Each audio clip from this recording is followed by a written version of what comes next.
A case that is once again raising tough questions about H-1B visa system. Two Indian origin men in California have admitted in court that they were part of a visa fraud conspiracy, and it involved fake job roles linked to major US public universities. Now, the two men, both 51 years old, based in Dublin, California, are Sampath Rajidi and Sridhar Mada. According to the US Department of the Justice, they pleaded guilty to conspiracy of committing H-1B visa fraud.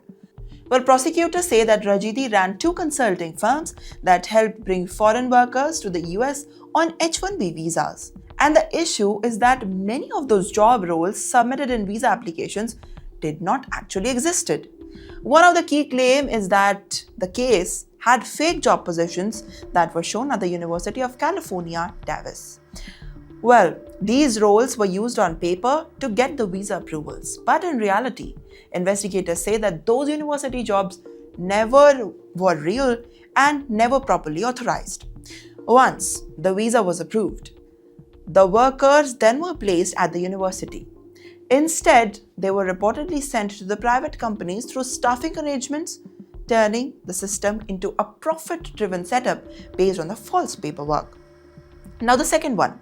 The second accused, Sridhar Mada, worked in a senior position at the University of California itself, at the Agriculture and Natural Resource Division. Well, prosecutors allege that he used the position to support all of these false job claims, helping the applicants to look legitimate from the outside.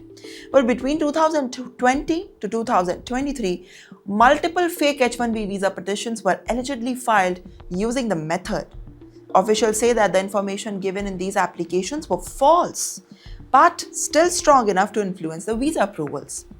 Well, US authorities argue that this kind of fraud doesn't just break the rules, it also reduces the chances of the genuine applicants, the genuine applications, competing for the limited H-1B visa slot.